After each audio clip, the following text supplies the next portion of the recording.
If you're a leader or an aspiring leader in the business of lifelong learning, you're in the right place. I'm Celisa Steele. And I'm Jeff Cobb, and this is the Leading Learning Podcast.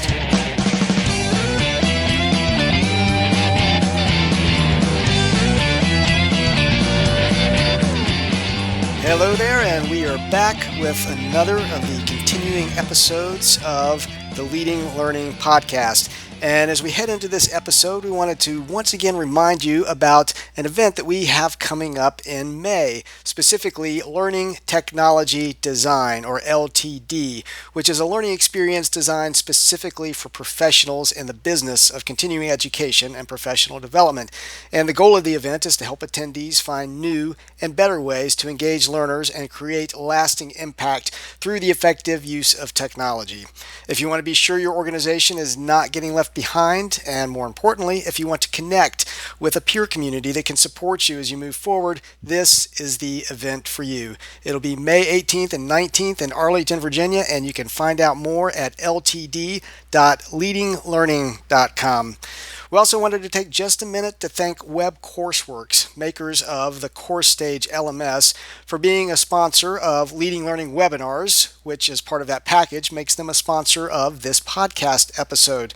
You can find out more about upcoming Leading Learning webinars at www.tagoras.com/webinars and about Web Courseworks at www.webcourseworks.com. So now let's get on to the actual substance of this episode of the podcast. And Celisa, I know you had the chance to catch up with Clar Rosso of AICPA, the American Institute of CPAs. That's right, I did. And we spent a good deal of our time talking about their Future of Learning initiative. This is a task force that the AICPA convened to really look at all the things that were converging and still are converging to change the learning landscape. So the impact of technology, the lower barriers to entry for competitors, and obviously the CPA market is a highly competitive area. And so they brought together this task force to really just assess the situation and then determine, what should we be doing with education and learning as part of that. And so it's a really neat effort, I think, both in terms of what they concluded for the CPA field, which I think will apply more broadly since so many other people are seeing the impacts of technology and that increased competition. And then two, I think just this idea of convening a task force and, really looking at, a profession or industry-wide perspective is something that I think a lot of our listeners might find interesting. And you mentioned it already, but the CPA field or continuing professional education, which they have to earn, that is a very competitive market, a lot that's very dynamic there. And I know that they've wrestled with the whole issue of, compliance. CPAs have to have a certain amount of credit that they earn over a period of time versus, I think they phrase it as competency or just, So just investing in making yourself better, making the profession better through the learning that you're doing. And I think that's a very interesting take on things. I know Claire has a lot that's interesting to say about that. So let's get on with the interview.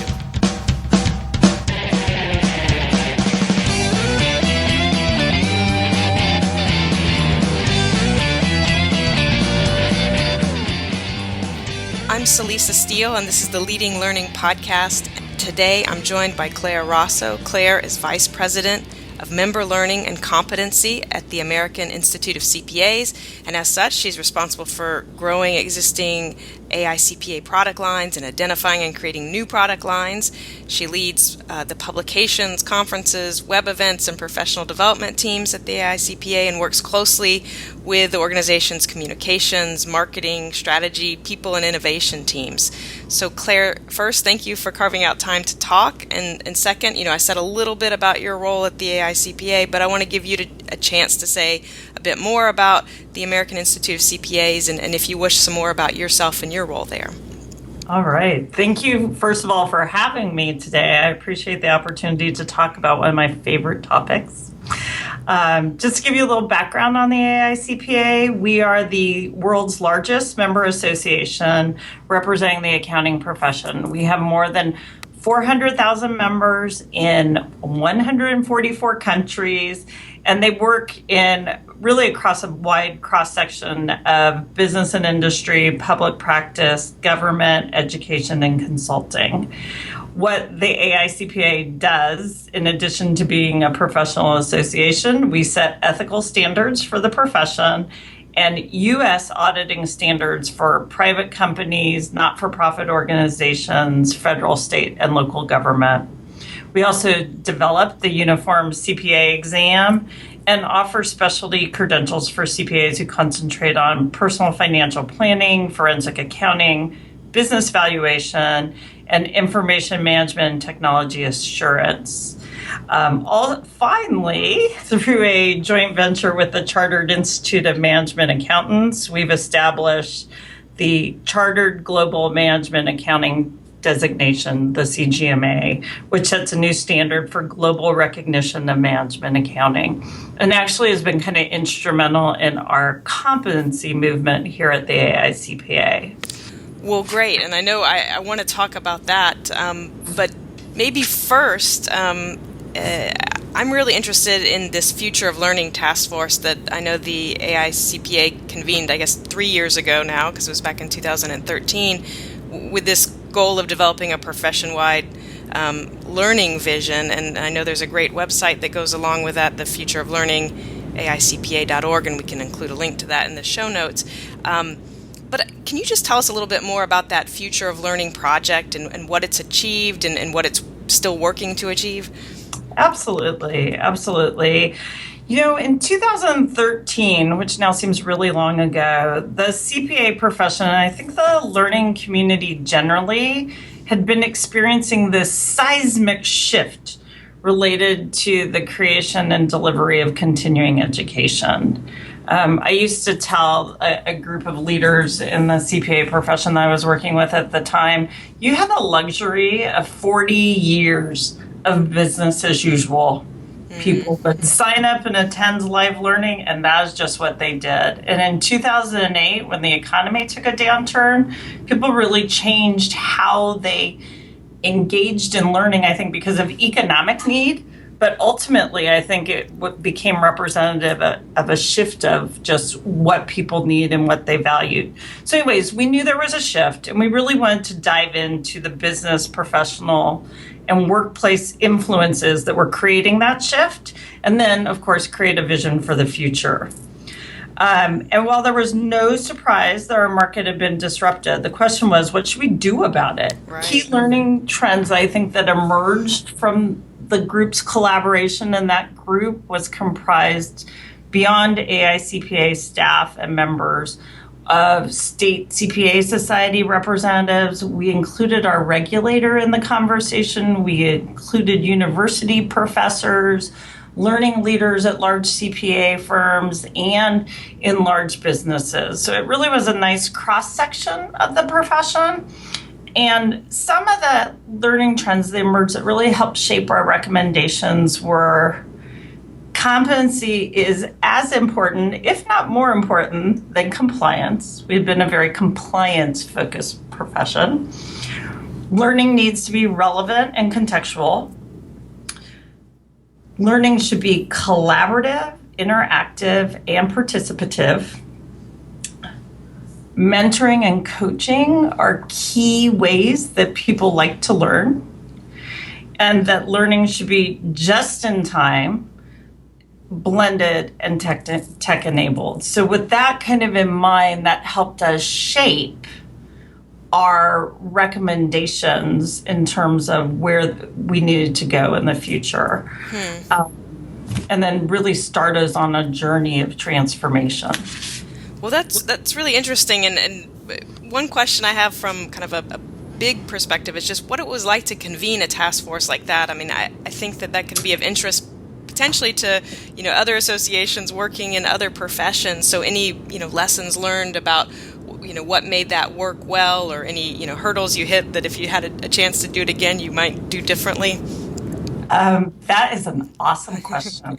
I have actually worked in the association world for, I guess this year would be 26 years.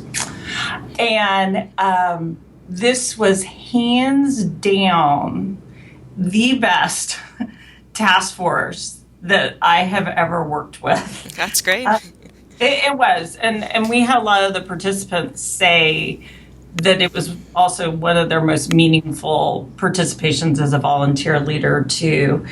And I try to think about what caused that. And I think in part while we had a vision of what we wanted the task force to achieve, we didn't necessarily have an end in mind. There was a lot of exploration, so we didn't know the answer when we started, which I think drives meaningful, purposeful conversation. Also, whether it was wittingly or unwittingly, we actually engaged that group in what we were moving toward in terms of what are the learning best practices, right? We experimented with gamification. We had peer-to-peer learning experiences. We brought in mentors and coaches to talk to us. We really kind of walked the walk. It was a phenomenal experience. And I've sat through quite a few committee, task force, governing body meetings over the past 20 some years. Well, that's great. It does sound like, I think just that commitment to the fact that, this really is an exploration. We really do want your input. We really don't know what you're going to come up with. I think that can actually be a great place to start, since so many committees and task force don't start there. But, well, and so I've spent some time on that Future of Learning site, and there's a poster that's up there, and it talks about 4 strategies to fuel the future of learning. And so those 4 are innovate and experiment. That's one. The second is to ignite a passion for learning. The third is to make learning personal. And the fourth is to measure what matters. And I love at least the way all 4 of those statements sound, but I was hoping maybe you could unpack what those 4 phrases mean a little bit and talk about how they've been playing out in practice. Absolutely. First of all, I have to say that when you get to tell your team that your expectation of them is that they innovate and experiment every day, it's a pretty kind of awesome message to have to deliver to a team. So it has really, while it has been a period of transformation and change, so there might be some bumps and bruises along the way and a few lessons learned, it really has been an incredible experience, both for my team involved in the development of learning, and then I think also for our members and customers who engage in our learning. So we truly believe that in order to innovate, you have to experiment and explore. And that is what we've been doing. We've had successes. We've had some things that didn't work out so well. And we've really done it across all our product lines, from our live courses to our webcasts and conferences, to our on-demand self-study, even our text-based self-study we've transformed. Part of what has helped us along the way, and part of what we said in the recommendation, was change doesn't have to be a big boom kind of change. Change can be small and incremental. So we have, literally adopted agile methodologies and really have begun to think of production of learning and creation of learning as an iterative agile process. Interesting, yeah. And that has really helped. It has dramatically increased our speed to market of our product, and we think really elevated the whole member learning experience. So I can give some real specific examples in terms of that kind of agileness and speed to market. Our team says that they've increased their speed to market by over 35%. And that in part was realizing that the tools we use to develop e-learning, that one size doesn't fit all. And so they've actually adopted a stack of e-learning tools, development tools. So depending on what the specific need is, we match the tool to the specific need. And that's been very helpful as opposed to trying to get one thing to serve all our needs. That's great, yeah. One of the really fun things in the innovation area that the team did, you used to pay tens of thousands of dollars to do anything in 3D, and a lot of gamification was always considered very expensive. Mm-hmm. our team has been using some avatar software that allows you to take, very inexpensive, allows you to take a photo of any person, could be you, could be me, could be one of your members, and turn them into a 3D animation. And then they're able to use the voiceovers and animate and lip sync that, so that we now in some of our e-learning products have learning coaches and others that speak to the member. One great example of this is we have in our not-for-profit certificate, we address ethical issues. And so we take participants through a gamification experience where a variety of people are calling into an ethics hotline. So you watch and listen to that avatar speak to the ethics hotline professional, and then the learning experience is that the user actually selects what they think the right answer is, and then the ethics hotline expert will respond to them and tell them what the actual answer is.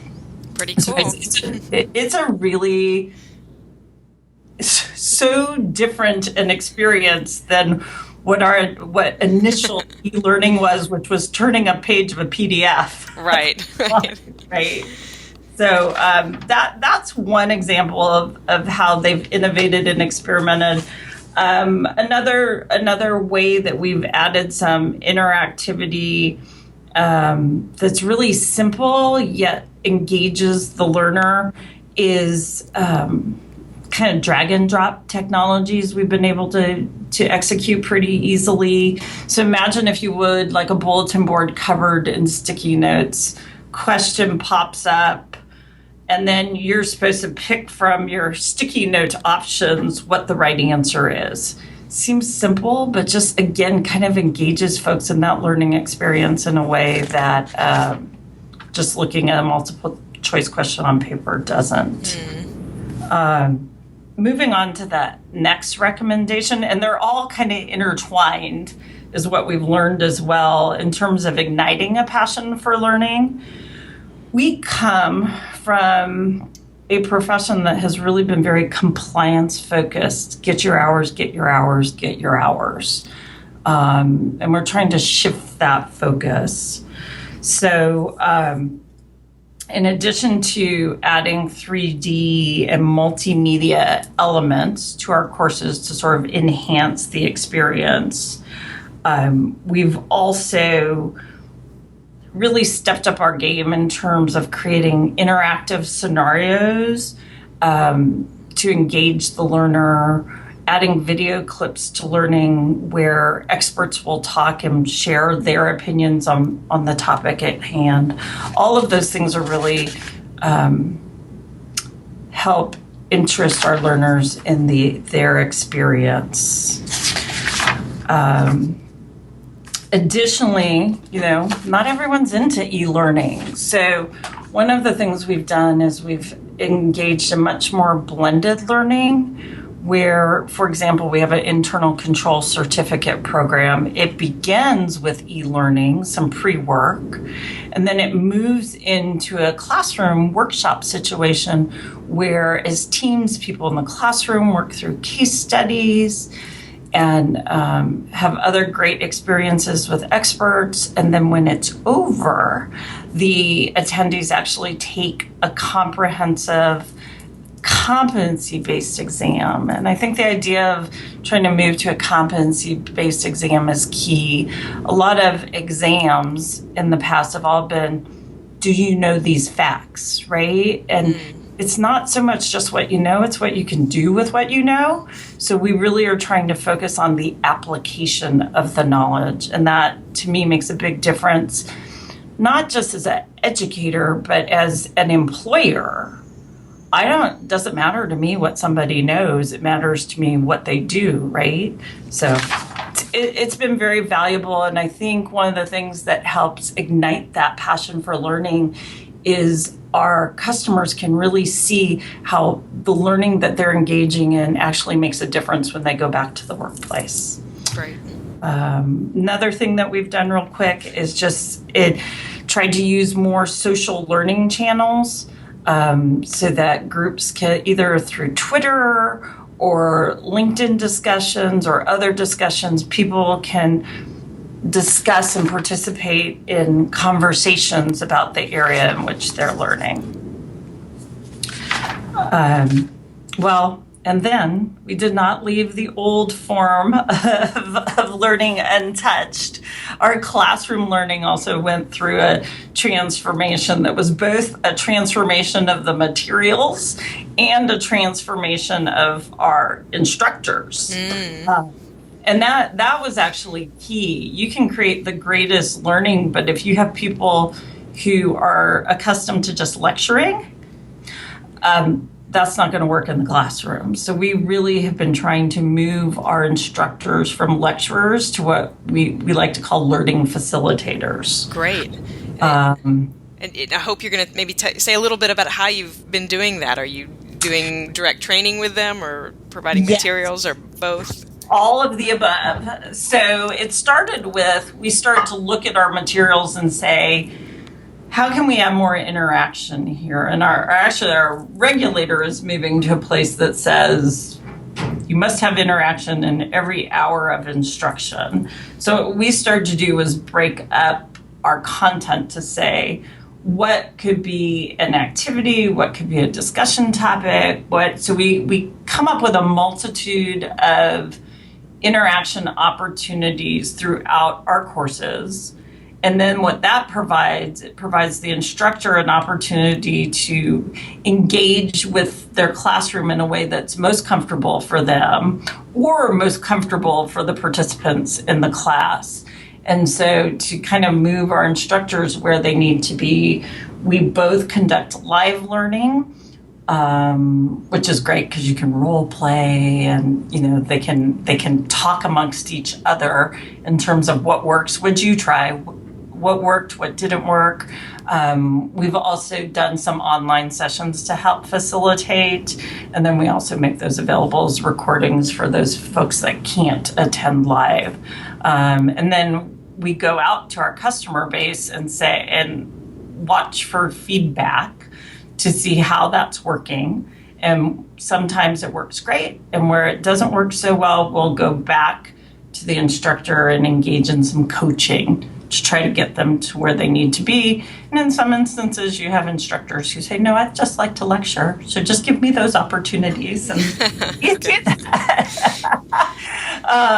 Along those same lines, to just kind of help facilitate that positive classroom experience, we've enhanced both our printed versions of books and our ebooks just to make them more searchable, and for the ebooks that the links are live and they become quite a reference tool. But since we do span a wide array of generations in our membership base, we have found that you need to train people how to use ebooks. That's not intuitive for all of your customers. So that was important for us too. And then our visuals that we use in the classroom, historically, were very text heavy. And again, because we're looking for engagement, not people reading slides, we've implemented much more kind of PowerPoint best practices. So the focus is more on the discussion in the classroom and not what's on the slides. Making learning personal. This is huge. I used to teach elementary school, and it was a big deal when they talk about like kids that were learning how to read or having trouble learning how to read, how could you best reach them? And one of the simple but so often not done keys was finding something that interests them to read. And I think that applies really here too. And that's where we've gone from always thinking about our learning in an 8-hour or multiple of 8-hour chunk to really trying to make it more digestible. So if all 8 hours of content aren't important to you, can we laser focus you in on that content that you care about and let you spend your time there? So we're doing a lot of that kind of chunking and making learning more digestible. We find that using a case study approach to much of our learning also helps with that kind of personalization of the learning. What if this were my situation? What would I do? How would I respond to that? We have a interactive online program and also a live program and also a blended program related to preparation for taking the CGMA exam, which is a case study based exam. So that's just full of scenario after scenario where the learner gets to opine on how they would respond. And we found that to be a really positive experience. What is amazing, but not necessarily always easily executable, is with adult learners, having them respond to a case study and then actually giving them feedback from an expert on their response. I kind of liken it to when you used to have papers graded, right? But that sort of stops once you leave college and you engage in continuing education. And so we've brought it back. Great. And we actually find that learners respond to it. Obviously, you can't do that with everything, but we find it really, really valuable. Some of the other ways that we've personalized learning is through crowdsourcing at live events like our conferences. We have an app that we use at our conference helps us. We do live polling and crowdsourcing. So we can poll, our speakers can poll to find out what does the audience know or want to know, so that they can tailor their presentations. The app has the capability for the group to vote questions up in the Q&A section. So those questions are of the most interest to the most people in the room. Those are the questions that get answered first. It's really positive. And then we've engaged that same kind of experience in our virtual classroom environment, think webcast, where we do some live streaming, like our conferences we live stream, but we'll have a facilitator online asking questions and engaging the online audience. And then our standard kind of course webcasts, we actually pre-record so that the expert can spend much more of the classroom time engaging in the questions that the online users have. And again, people get that sense of, oh, hey, I got my specific question answered, and this is really meaningful and useful for me. Great. I'll share the link to this later, but one of the other ways that I wanted to share that we've personalized learning and really brought the idea of competency to the forefront is we launched with our partner SEMA the Competency and Learning website exactly a year ago yesterday. Oh, wow. Happy anniversary. Thank you. And right now I think it has about 6 of our technical areas on there, and soon it will have all the technical areas. By the summer, it'll have all the technical areas that serve the accounting profession. But the site is actually designed for learners to customize their learning experience and assess their competence. It includes both self-assessments and knowledge checks, going back to that idea of do you know what you think you know? And then can you apply it? We have assessments built in that allow users to gauge that. And then depending on how they respond or the accuracy to which they respond, they're given customized learning opportunities to follow. And they're both resources that are free, like articles and videos, as well as, hey, maybe you want to go attend this conference. So it's a really valuable tool. I was just at our board meeting, and our volunteer leaders in the employee benefit plan audit area were talking about the site and how that they've found that site extraordinarily valuable for kind of self-assessment, but also within their firms to help engage in professional development conversations with their employees. So it's really exciting.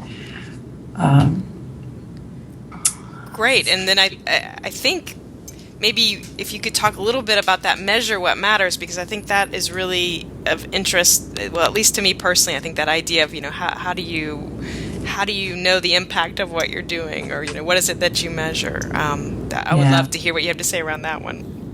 Okay.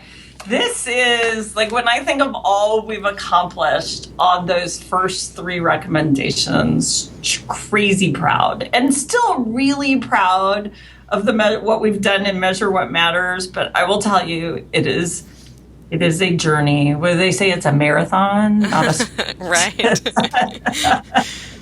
You have regulators involved, and you have, frankly, tradition involved.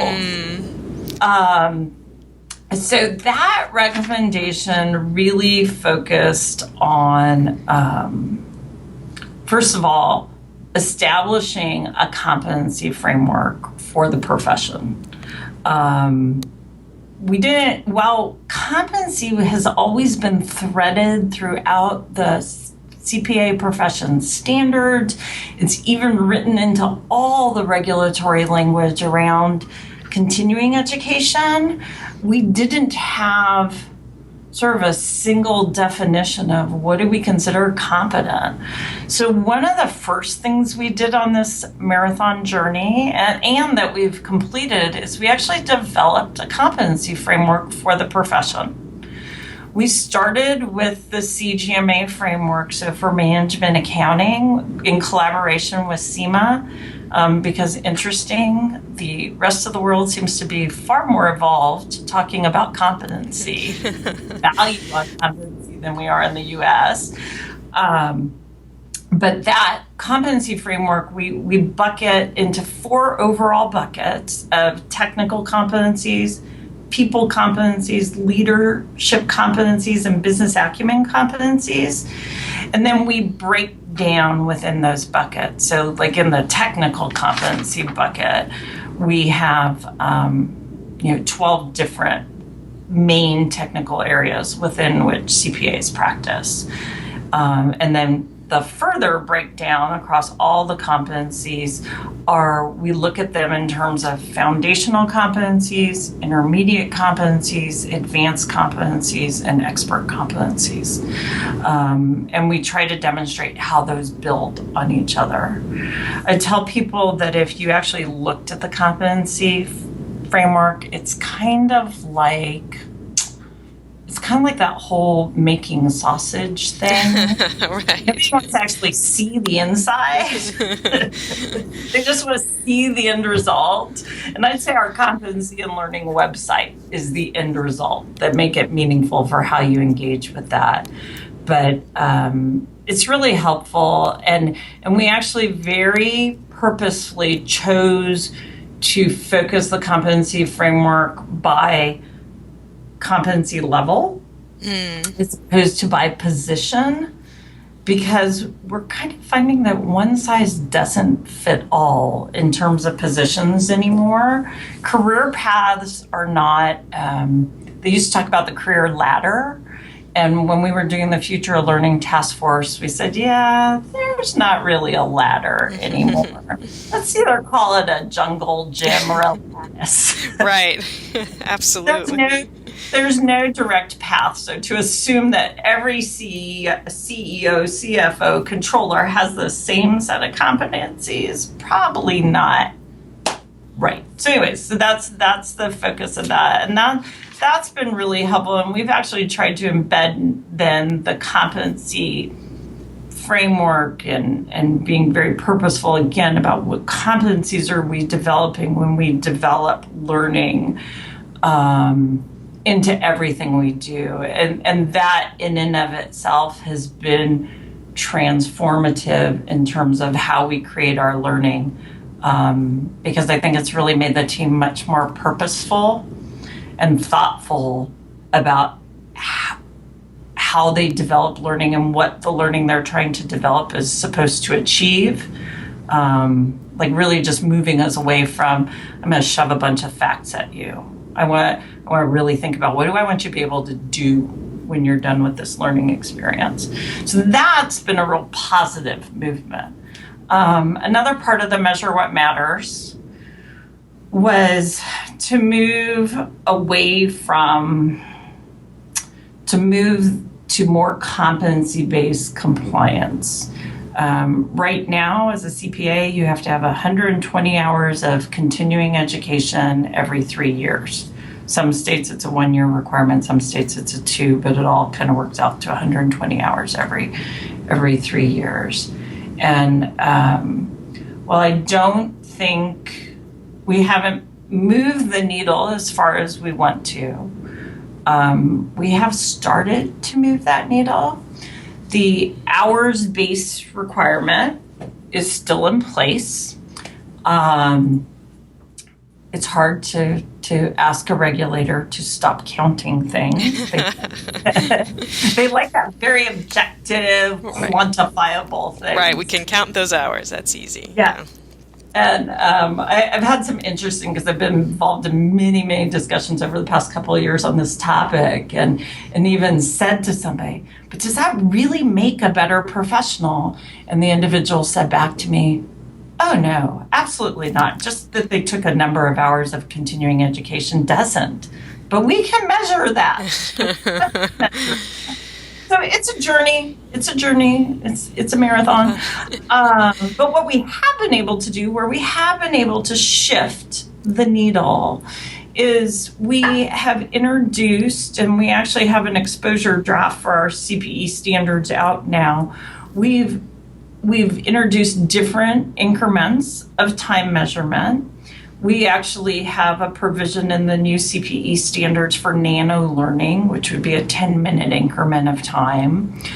All other kind of learning for the CPA profession almost has always been measured in hour increments, and we've added some flexibility to that as well. So actually it gets pretty complicated pretty fast, but the first you have to start with an hour of learning, but then you can award credit in either 1/5 of an hour, so 10-minute increments, or a half-hour increment. And that just provides a level of flexibility that we didn't have before, and you don't have to worry about people filling time to get to the next CPE increment. Right.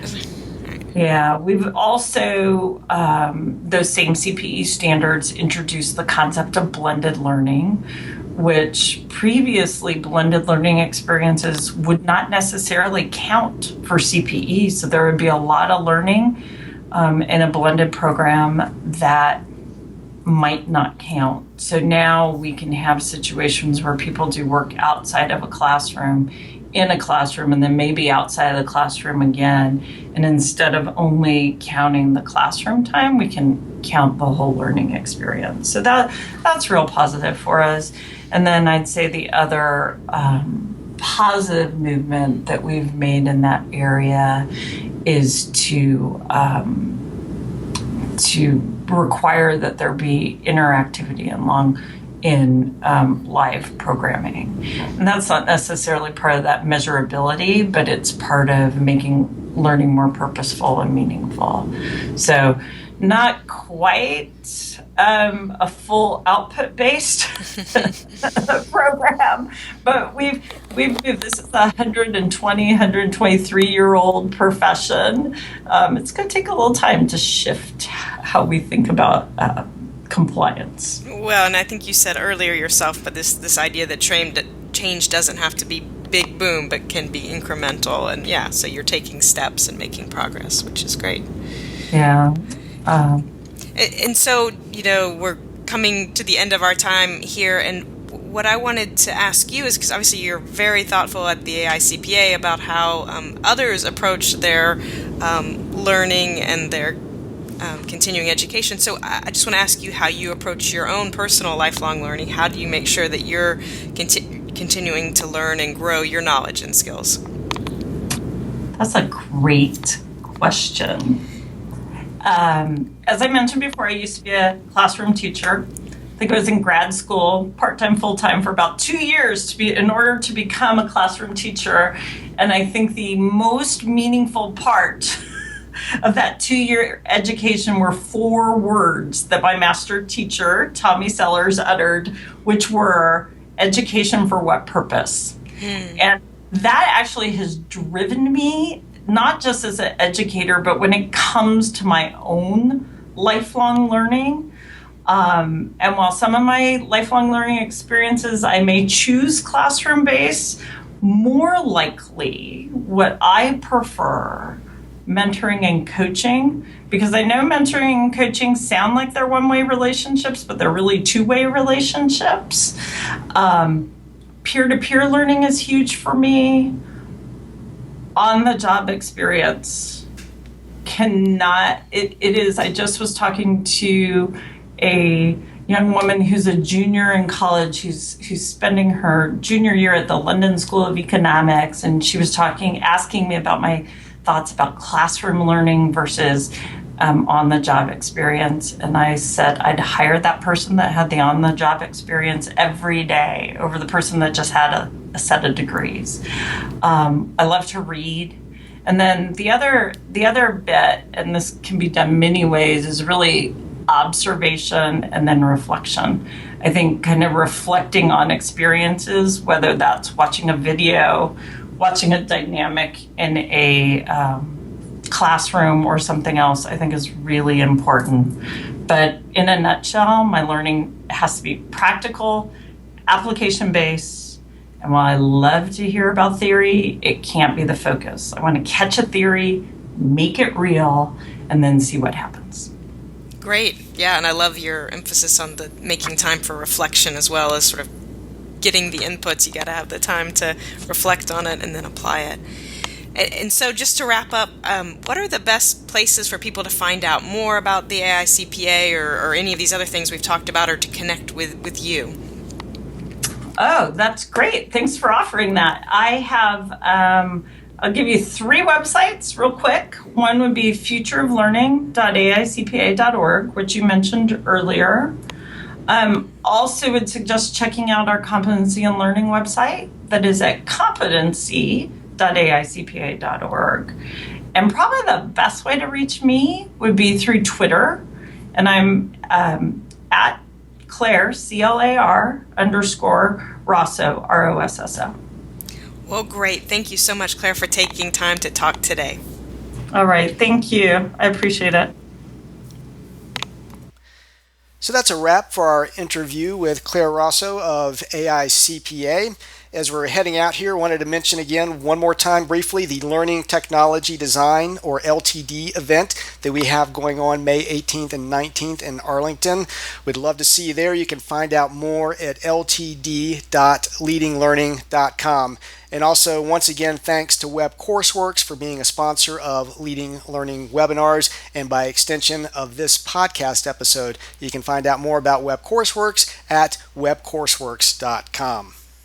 To get show notes for this episode, go to leadinglearning.com/episode 24. And while you're there, you'll see various options for subscribing to the podcast. And if you're enjoying what you're hearing, if you're getting value out of the podcast, we would be grateful if you would subscribe.